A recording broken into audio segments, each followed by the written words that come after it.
Bismillahirrahmanirrahim. In today's lecture, we will be talking about potential energy. Previous lecture, we talked about kinetic energy, which was due to the body possessing some motion. Motion में थी body, या हिल रही थी, या चल रही थी body, तो उसमें जो एनर्जी स्टोर थी because of that motion was because of the kinetic energy. उसके अंदर काइनेटिक एनर्जी है अगर वो बॉडी मूव कर रही. पोटेंशियल एनर्जी, उसके बाद अब हम पढ़ते हैं उसके बारे में. नाउ कैसे इफ वी से कि जी इस बच्चे में जी बड़ा पोटेंशियल है, पढ़ने वाला बच्चे बड़ा पोटेंशियल है. क्या करने का पोटेंशियल है भाई? पढ़कर नंबर लेने का पोटेंशियल है, यानी कि कोई ना कोई काम करने की सलाहियत है उसमें, या काम करने का उसके अंदर पोटेंशियल है. ठीक है.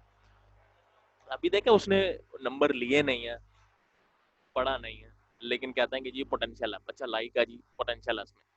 ठीक है. इसको हम कहते हैं पोटेंशियल. इसी तरह एनर्जी की अगर हम बात करते हैं, पोटेंशियल एनर्जी. अभी देखे बॉडी अभी मूव नहीं कर रही, बॉडी ने अभी मूव नहीं किया, बॉडी ने अभी कोई काम नहीं किया, लेकिन हम उसके अंदर कहते हैं कि इसके अंदर काम करने की सलाहियत है. फॉर एग्जाम्पल, मैं बॉडी को उठाकर अपने सर से ऊपर ले जाता हूँ, किसी एक छोटा सा, मैं फॉर एग्जाम्पल एक ब्रिक की बात करता हूँ, ईंट की बात करता हूँ, ईंट उठा के मैं अपने सर से ऊपर ले जाता हूँ, यानी कि उसका मैं जमीन से उठा के कुछ हाइट पे ले जाता हूँ. अभी मैं कहूंगा कि हाँ इस ईंट के अंदर काम करने की सलाहियत है, अगर मैं इसको छोड़ दूंगा तो ये ऑटोमेटिकली जमीन की तरफ जाके गिर जाएगी. ठीक है. ऐसी बात है.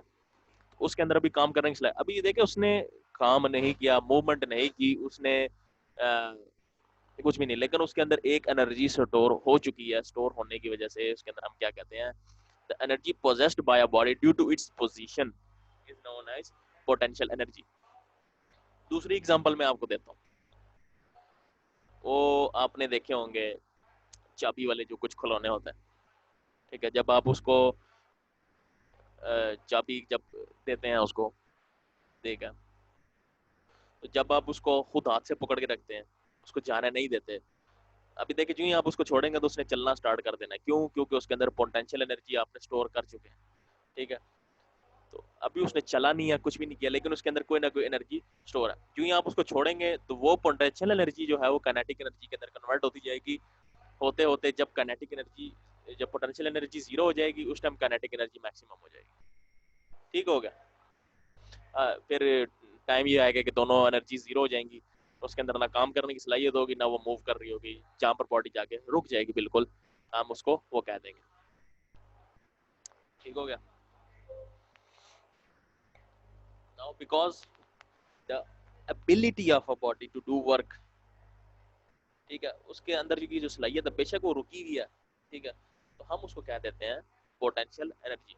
इवन के अगर आप छत पे जाके कोई भी चीज गिराते हैं जमीन की तरफ, या गली के अंदर कोई चीज फेंकते हैं, तो जब आपके हाथ में वो बॉडी है तो उसके अंदर पोटेंशियल एनर्जी होगी. जब आप उसको छोड़ते हैं या फेंकते हैं तो उसके अंदर पोटेंशियल एनर्जी अभी भी है, जब वो मूव कर रही है तब भी है, क्योंकि वो मजीद गिरती जा रही है, गिरती जा रही है, लेकिन पोटेंशियल एनर्जी डिक्रीज हो रही है. इसी तरह काइनेटिक एनर्जी जो जो इंक्रीज, उसके अंदर स्पीड इंक्रीज होती जा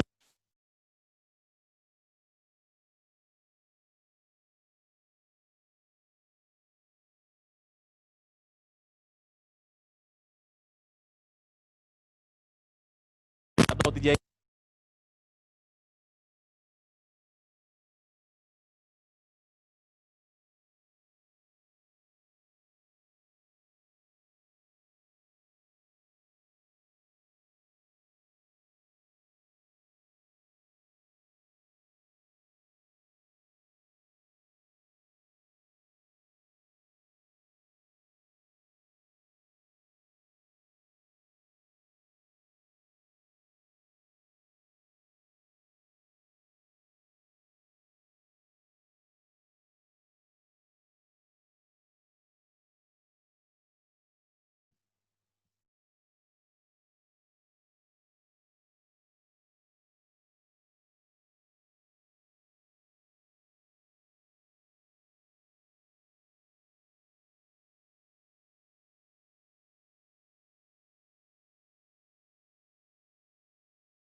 आवाज नहीं आ रही?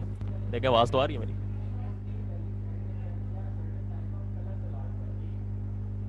अब लोगों ने शोर मचाया, बच्चों ने, आवाज नहीं आ रही। अब बताएं आवाज आ रही है? आई थिंक सो आ रही है, क्योंकि मेरे पास शो हो रही है। अच्छा, कहाँ से आवाज नहीं आ रही है आप लोगों को?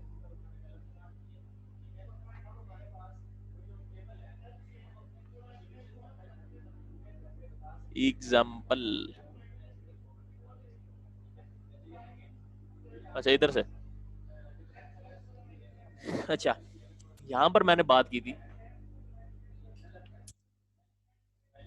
हाँ, मैंने असल में आपको एग्जांपल शुरू में दी थी ब्रेक की या एंड की। ठीक है, जब मैं उसको किसी हाइट पे लेकर जाता हूँ, उसके अंदर पोटेंशियल एनर्जी है, तो बुक वाले ने हैमर की एग्जांपल दे दी कि हैमर जब आप उठाकर थोड़ा सा पीछे लेकर जाते हैं उसको मारने के लिए या हिट करने के लिए, थोड़ा सा पीछे लेके जाते हैं, तो जो ही आप उसको किसी हाइट पे लेकर जाएंगे उसके अंदर पोटेंशियल एनर्जी आ जाती है। ठीक है, जब आप उसको हिट करते हैं कील के ऊपर, तो वो सारी की सारी एनर्जी किस में ट्रांसफर हो जाएगी? नेल में। जब नेल के अंदर एनर्जी ट्रांसफर होती है तो उसकी वजह से नेल थोड़ी सी अंदर चली जाएगी किसी भी बॉडी में जब आप उसको स्ट्राइक करते हैं। दूसरी बात यह कि जब हम कमान और तीर की बात या बो एंड एरो की बात करते हैं, तो ये एरो जब आप बो के अंदर रख के उसको जब खींचते हैं, ठीक है, अभी आपने उसको छोड़ा नहीं है, तो उसके अंदर उस किस में पोटेंशियल एनर्जी होगी? एरो में। ठीक है, एरो के अंदर पोटेंशियल एनर्जी होगी। अब आप उसको जब तक छोड़ेंगे नहीं तब तक उसने जाना नहीं है। इसका ये मतलब है, अगर आपने उसको काम करने देना है, आप उसको अलाउ करते हैं कि हाँ भाई तुम्हारे अंदर जो पोटेंशियल है सारा रिलीज कर दो, तो वो पोटेंशियल किस किस फॉर्म में रिलीज करेगा? In the form of motion release कर देगा। ठीक है, जितनी ज्यादा पोटेंशियल एनर्जी होगी उतने ही ज्यादा उसके अंदर काइनेटिक एनर्जी प्रोड्यूस होगी। ठीक है, यानी कि आप जितना ज्यादा खींचेंगे बो को, उतनी स्पीड से एरो जाए। ठीक है,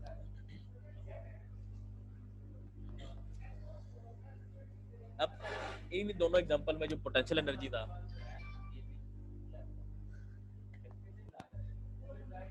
अच्छा, बात ये हो रही थी कि इसी एग्जांपल में जो पोटेंशियल एनर्जी था, जो आपने हैमर जो ही हाइट पे उठाया उसके अंदर पोटेंशियल एनर्जी आ गया।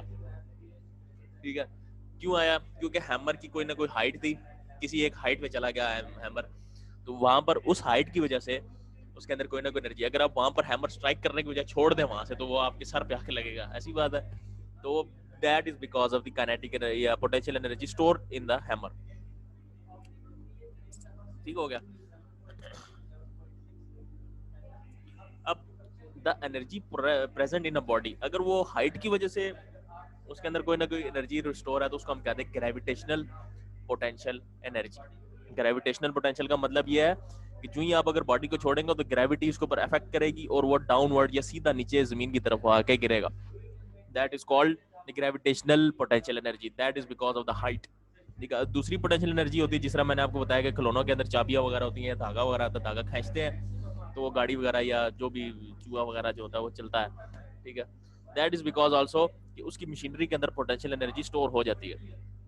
ठीक है, जब मशीनरी, जब आप चूही धागा वगैरह छोड़ते हैं या चाबी देना छोड़ते हैं या जो टॉय है उसको आप हाथों से रिलीज करते हैं, तो वो ऑटोमेटिकली चल के सीधा आगे की तरफ जाएगा। दैट इज बिकॉज काइनेटिक, या उसके अंदर पोटेंशियल एनर्जी स्टोर होती है, वो रिलीज हो जाती है in the form of kinetic energy. ठीक है, अभी हम उसकी बात नहीं कर रहे, अभी हम सिर्फ और सिर्फ किसकी बात कर रहे हैं? हाइट की। हाइट पे जो भी बॉडी जा रही है उस पे, और ग्रेविटेशनल पोटेंशियल एनर्जी। ठीक है, अब बात ये करते हैं कि let a body of mass m, body का मास होगा m, उसको मैं एक हाइट पे ले जाता हूँ जिसको मैं कह देता हूँ फॉर एग्जांपल एक h हाइट पे, मैं उसको बॉडी को मैं लेके चला गया। ईंट की मैं फॉर एग्जांपल ब्रिक की बात करता हूँ, मैं उसको उठा के एक हाइट पे लेके गया h पे। ठीक है, अब बॉडी के अंदर कोई ना कोई पोटेंशियल एनर्जी आ जाएगी बिकॉज वो एक हाइट पे चला गया। ठीक है, उसको मैंने छोड़ा नहीं अभी तक, सिर्फ मैं इसको हाइट पे लेकर चला गया मैस को। ठीक हो गया? अब पोटेंशियल एनर्जी यहाँ पर क्या काम कर रहा है कि potential energy is equal to F cross H. F cross H का मतलब जिस तरह वर्क डन हुआ है हमारे पास, वर्क डन यही होता है ना, एफ क्रॉस एस। तो यहाँ पर डिस्टेंस कितना हो गया? हाइट। इसमें हमने डिस्टेंस की जगह हाइट लिख देना। ये मैं यहाँ पे साथ साथ आपको लिखाता भी चलूँ ताकि इजी हो जाए आपके लिए। ठीक है, यहाँ पर लिखा हुआ है कि potential energy is equal to F cross H, या फिर मैं इसके से पहले लिख सकता हूँ potential energy is equal to work done, W.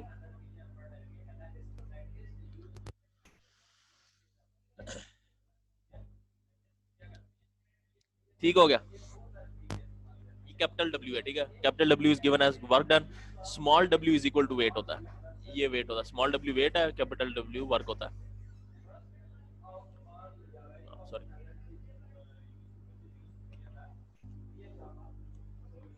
ठीक हो गया। जब पोटेंशियल एनर्जी वर्क डन है तो W is equal to F cross S होता है, या F डॉट S होता है, ठीक है। इसमें S जो है वो गिवन एज हाइट है, क्योंकि डिस्टेंस उसने हाइट कवर किया। फोर्स आपका है, जो फोर्स अप्लाई हो रही है वो फोर्स क्या अप्लाई कर रहा है, वेट, ठीक है। तो ये जो वर्क डन है, जिसको मैं कह देता हूँ ये वर्क डन कैपिटल W है, which will be given as, force किस किस से कन्वर्ट हो गया, वेट से, और डिस्टेंस किससे कन्वर्ट हो गया, हाइट से, क्योंकि हम बॉडी को हाइट पे लेकर चले गए, और हाइट पे हमेशा फोर्स कौन सी अप्लाई होती है, वे या ग्रेविटेशनल फोर्स जिसको हम कहते हैं, ग्रेविटेशनल फोर्स को हम क्या कहते हैं दूसरे लफ्जों में, वेट। समझ आ रही है इस बात की, ठीक हो गया। तो इफ वी से कि W into H, W cross H, ठीक है। अब आपको पता है कि W is equal to mg, ये वाला फार्मूला आपको पता है, W is equal to mg, तो इसकी जगह आप क्या लिख सकते हैं,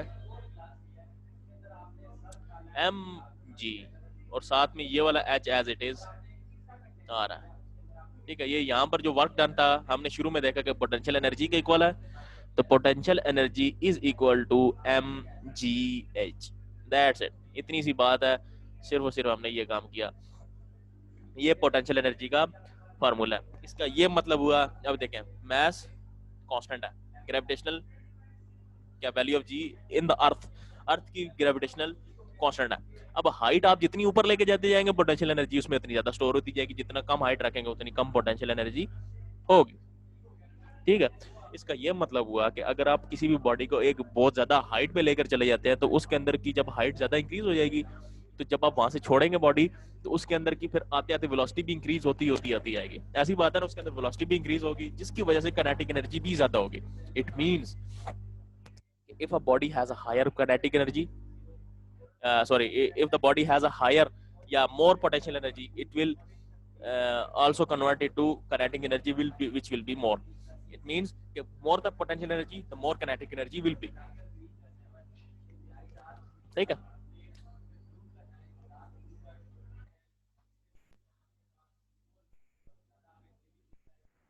या आप अगर आप लोगों ने लिखना है तो लिख लें, नहीं तो स्क्रीनशॉट ले लें, स्क्रीनशॉट लेने का तरीका मैंने बताया था। अगर मोबाइल यूज कर रहे हैं तो volume down button plus power button जो होता है वो दोनों आप एक साथ प्रेस करेंगे तो स्क्रीनशॉट ले ली जाएगी। और अगर आप लैपटॉप या कंप्यूटर इस्तेमाल कर रहे हैं तो प्रिंट स्क्रीन का बटन होगा आपके कीबोर्ड के ऊपर, PRTSCR लिखा होगा, SC लिखा होगा सिंपल, उसको आप प्रेस करके पेंट खोल लें, पेंट में जाके पेस्ट कर दें, Ctrl+V कर दें,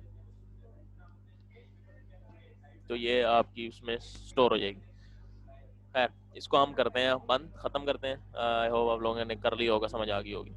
नेक्स्ट चलते हैं, दो एग्जांपल्स है इसकी, छोटी छोटी सी एग्जांपल्स है,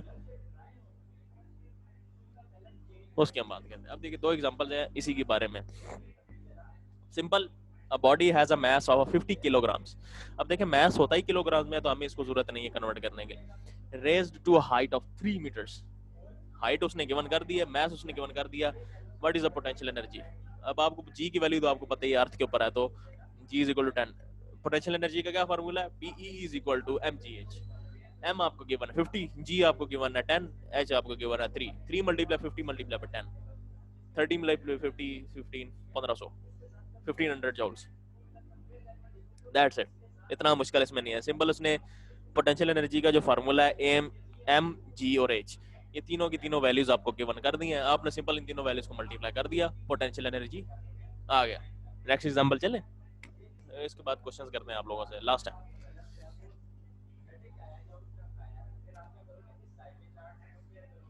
अच्छा, a force of 200 newton, force given है on a body of mass, mass given है एफ गिवन हो गया, मास गिवन हो गया 20 kilograms. The force accelerates the body from rest until it attains a velocity of 50 meter per second। अब velocity की अगर बात हो रही है तो through what distance the force acts, अब आपने distance निकालना है, s distance। अगर वेलोसिटी की बात हो रही है तो यहाँ पर कौन सा फार्मूला लगना है, काइनेटिक एनर्जी का। अगर हाइट की बात करते हैं या डिस्टेंस की बात करते, मतलब हाइट की अगर बात करते तो पोटेंशियल एनर्जी होती, अगर वेलोसिटी की बात कर रहे हैं तो काइनेटिक एनर्जी लगेगी। तो यहाँ पर आप देख लें, फोर्स आपको गिवन है 200 न्यूटन्स, मास आपके पास है 20 किलोग्राम्स, सबका सब बेस क्वांटिटीज में, हमें कुछ भी कन्वर्ट करने की जरूरत नहीं है। Velocity is given as 50 metre per second, distance आपने निकालना है। अब आपने शुरू में देखा था जब काइनेटिक एनर्जी की हमने बात की थी कि kinetic energy is equal to work done था, और वर्क डन को फिर हमने आगे जब सिंप्लीफाई किया था तो उसका फॉर्म आंसर आया था 1/2 mv²। लेकिन वर्क डन का फार्मूला क्या होता है, F cross S, F S आप लिख लो उसको, ठीक है। तो यहाँ पर आपका फार्मूला जो है वो ये है, यहाँ पर ये लिखा हुआ है कि पोटेंशियल एनर्जी या काइनेटिक एनर्जी की जगह एफ क्रॉस एस आप लिख सकते हैं, ठीक है। यहाँ पर काइनेटिक एनर्जी की जगह हमने एफ एस लिख दिया, बाकी फार्मूला हमारा काइनेटिक एनर्जी का ही लगेगा। अब हमने चूंकि डिस्टेंस फाइंड करना है, ठीक है। अब चूंकि आपने डिस्टेंस फाइंड करना है तो डिस्टेंस आपने लेफ्ट साइड पे एस को आपने एक जगह पे रखा, फोर्स आपने उधर जाके डिवाइड कर दी, 1/2 mv² डिवाइडेड बाय एफ आ जाएगा, ठीक है। यानी कि 2 के साथ आपका एफ मल्टीप्लाई हो जाएगा, बाकी सबका सब mv² ऊपर ही रहेगा। मैथ की वैल्यू आपको गिवन है 20, ये देख रहे हैं आप कि यहाँ पर 20 गिवन है, ये that is the value of m, उसी के साथ v² मल्टीप्लाई हो रहा है, v का मतलब velocity, velocity is given as 50 metre per second, उसका आप ले लें स्क्वायर। इसी तरह नीचे 2 फार्मूले का है, ठीक है, और उसी के साथ 200 न्यूटन जो है वो फोर्स है जो आपको गिवन कर दे देगा, force of 200 Newton acting on a body. तो 2 मल्टीप्लाई 200 400 हो गया, ऊपर वाले को आप मल्टीप्लाई कर दे 50 का स्क्वायर ले लें, ठीक है, और उसको 20 से मल्टीप्लाई करके 400 से डिवाइड कर दे, आंसर आ जाएगा 125 मीटर्स। इट मींस के बॉडी का कितना मूव करेगी, 125 मीटर्स मूव करेगी इतनी फोर्स अप्लाई करने से। यहाँ तक कोई क्वेश्चन आज वैसे कर ले इस लेक्चर के रिलेटेड।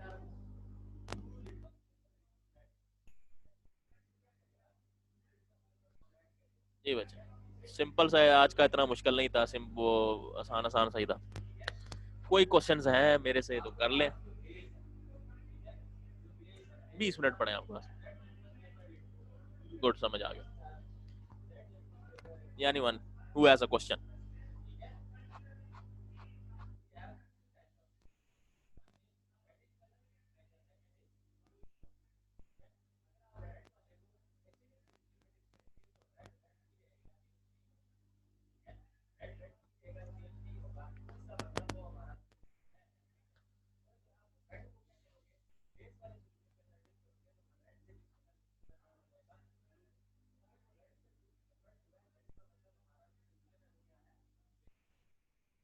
6.4 में नीचे 200 कहां से आया इस वाले में?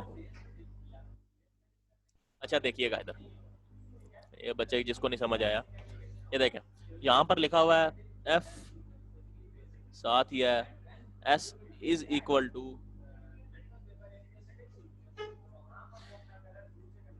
1/2 mv²।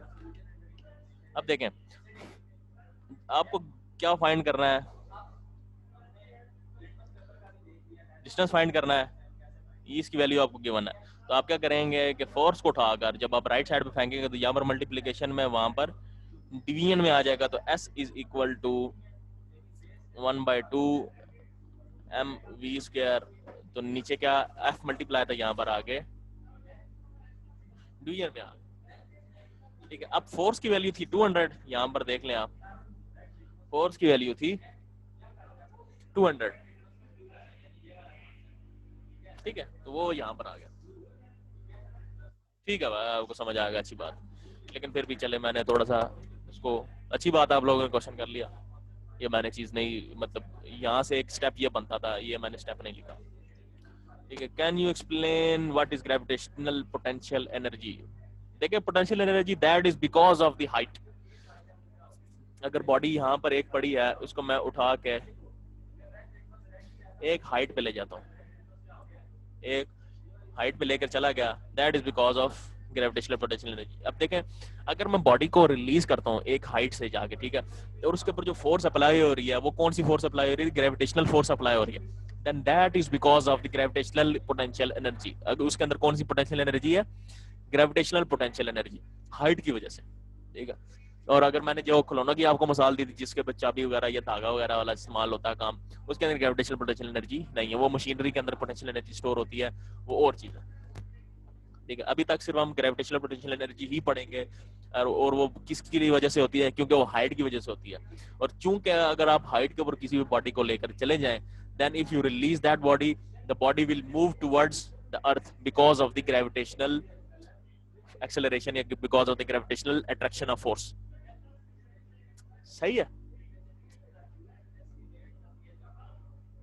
जी, बिल्कुल। A toy car that has a thread at the end of it is also the example of potential energy if you stretch the thread from the cord।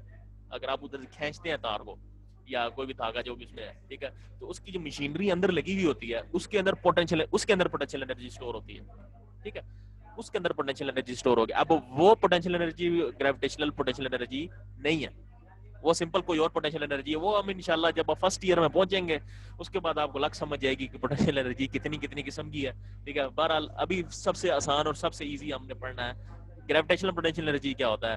That is because of the height, ठीक है। ये सिर्फ मैंने आपको बताने के लिए कहा है कि भाई पोटेंशियल एनर्जी ऐसे ऐसे भी स्टोर होती है, कुछ मतलब सिर्फ हाइट की वजह से नहीं, कुछ ऐसी भी है जिसके अंदर हम एनर्जी स्टोर कर सकते हैं जिसकी वजह से होता है, चल सकता है, ठीक है। पोटेंशियल एनर्जी आपके सेल्स के अंदर भी होता है, ठीक है, उसके अंदर भी काम करने की सलाहियत है। जब आप उसके साथ कोई एलईडी वगैरह या बल्ब वगैरह या कोई खिलौना वगैरह लगाते हैं तो वो काम करता है, उसके अंदर काम करने की सलाहियत है, उसके अंदर भी पोटेंशियल एनर्जी है, that is called the electrical potential energy, ठीक है।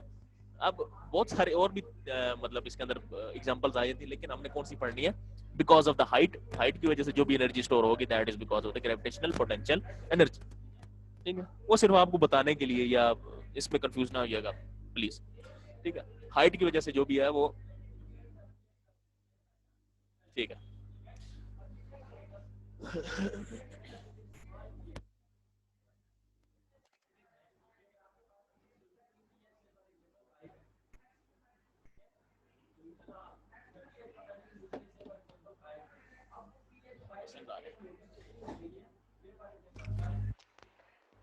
अच्छा, काइनेटिक एनर्जी थोड़ा सा क्या समझा दूं, कहाँ से समझा दूं आपको? मैथमेटिकल टर्म नहीं समझ आई। अब देखें, अगर बॉडी मूव कर रही है तो उसके अंदर कोई ना कोई एनर्जी है, ठीक है। अगर आपको मैं अगर एक बॉल होती है वो आपको मारूं तो आपको लगेगी ना, दर्द होगा, ठीक है। वो क्यों क्यों होता है? क्योंकि उसके बॉल के अंदर एनर्जी होती है। एनर्जी क्यों है उसके अंदर? क्योंकि वो मूव कर रही थी बॉडी, ठीक है। मैंने जब वो आपकी तरफ थ्रो किया, आपको मारा हो, तो जब वो चलते चलते आपके पास आ रही तो उस बॉडी के अंदर मोशन थी या मूवमेंट थी या कोई ना कोई वेलोसिटी थी, ठीक। उस वेलोसिटी की वजह से उसके अंदर एक एनर्जी होती है, उस एनर्जी को हम क्या कहते हैं? Kinetic energy, that's it. अब यहाँ से आपको, अगर आपको मैथमेटिकल टर्म्स नहीं समझ आई तो मैथमेटिकल टर्म भी मैं आपको समझा देता हूँ, कोई इशू नहीं है, ठीक है। देखिए, काम करने की सलाहियत को हम पोटेंशियल एनर्जी बोलते हैं, और अगर कोई बॉडी मूव कर रही है या काम कर रही है उसके अंदर जो एनर्जी होती है वो काइनेटिक एनर्जी होती है। मैथमेटिकल टर्म मैं आपको समझा दूं, मुझे जरा पिछला लेक्चर खोल लेने देना, उसमें मैं आपको साथ साथ करा देता हूँ।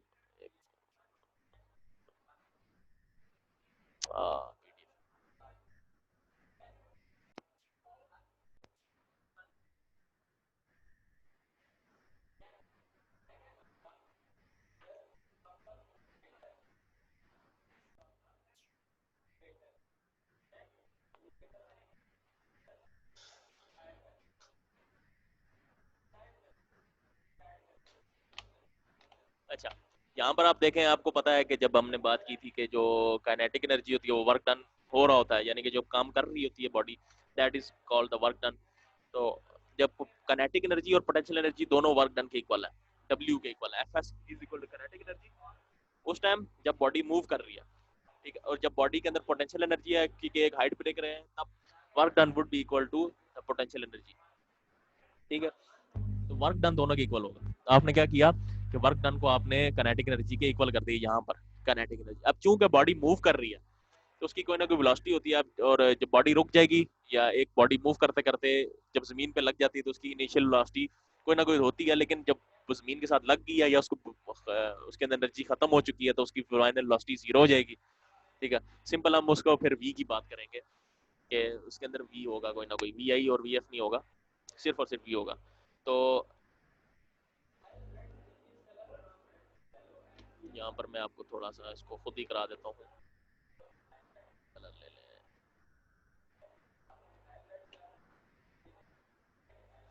अच्छा, अब देखें, यहाँ पर मैं राइट साइड में मैं आपको लिख के दे रहा हूँ कि जब work done is equal to potential energy है, ठीक है, और वर्क डन को ही आप लेके आते जाए, that is given as F S. आपको पता है कि work done is force multiply by distance covered. Potential energy ऐसे ही आता जाएगा। अब चूंकि F is equal to M में होता है, F is equal to M A, तो ये एफ की जगह एम ए आ गया, एस एज इट इज आ गया, पोटेंशियल एनर्जी आपका as it is, sorry kinetic energy है यहाँ पर, पोटेंशियल नहीं है, ये मैंने यहाँ पर एक गलती कर दी। ठीक है, यहाँ पर आप लिखते हैं काइनेटिक एनर्जी, जब बॉडी मूव कर रही है तो काइनेटिक एनर्जी, जब बॉडी मूव नहीं कर रही तो पोटेंशियल एनर्जी।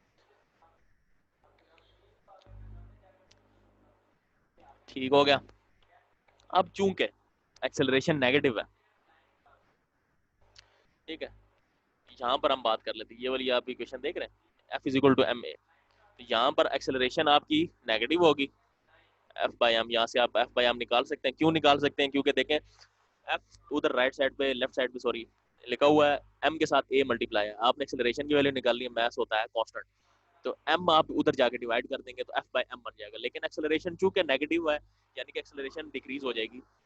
ठीक है, एक बॉडी मूव कर रही है और मूव करते करते एक जगह पर जाकर रुक जाए, ठीक है, लेकिन उस बॉडी के मूवमेंट की वजह से क्या हो गया कि एक्सेलरेशन की बजाय उसमें क्या हो रही है, डीसेलरेशन या रिटार्डेशन।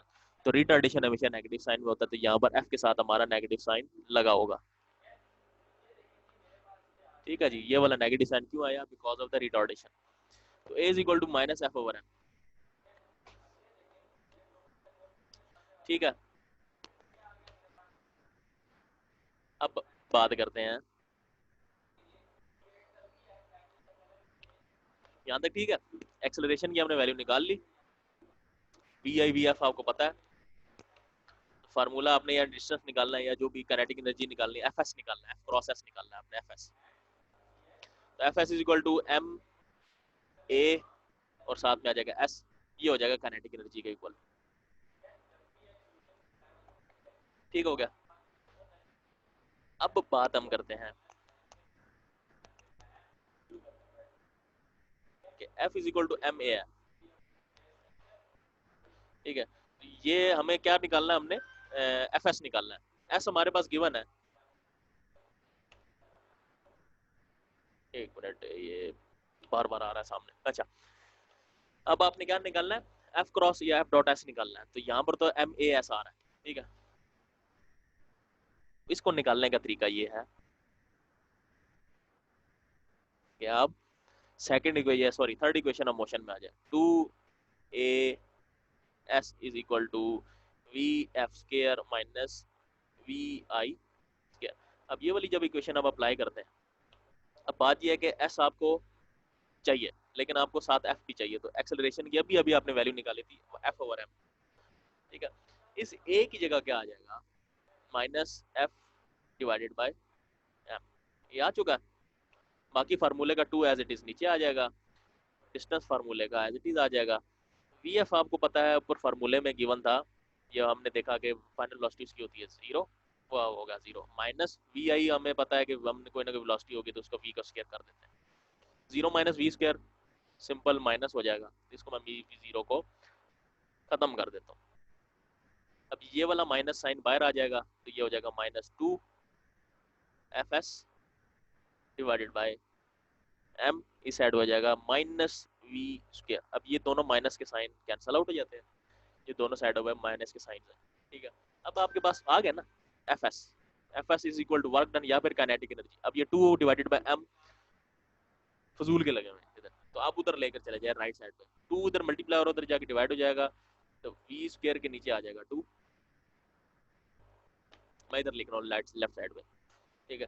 तो एफ एस आपका एज इट इज है, वी स्क्वायर के नीचे आ जाएगा 2, उधर एम नीचे मल्टीप्लाई था, इधर ऊपर जाके सॉरी नीचे डिवाइड तो ऊपर जाके मल्टीप्लाई आ जाएगा, या फिर उसको एम वी स्क्वायर लिख सकते, वी स्क्वायर एम लिख सकता हूँ, कोई मेरा अपनी मर्जी।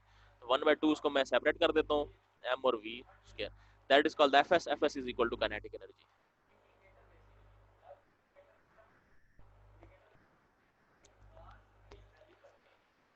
ठीक है, ये डेरिवेशन थी छोटी सी। जी एनी मोर क्वेश्चन?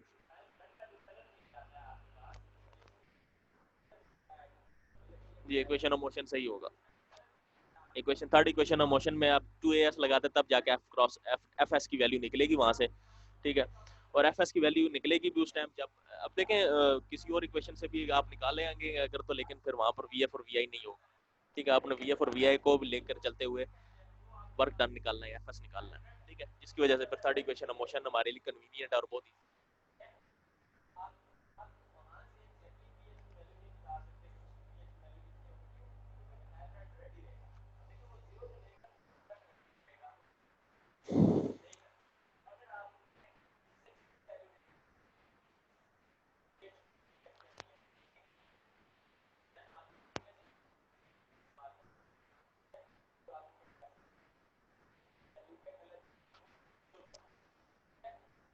ठीक है। यहाँ पर फिर हम अपनी क्लास खत्म करते हैं। नेक्स्ट क्लास में इंशाल्लाह इस पोटेंशियल और काइनेटिक एनर्जी को ही फर्दर लेकर चलते हैं। बुक के अंदर जितना भी लिखा हो वो हम सारी की सारी बात रिपीट करेंगे। Up until then have a nice weekend, अल्लाह हाफिज।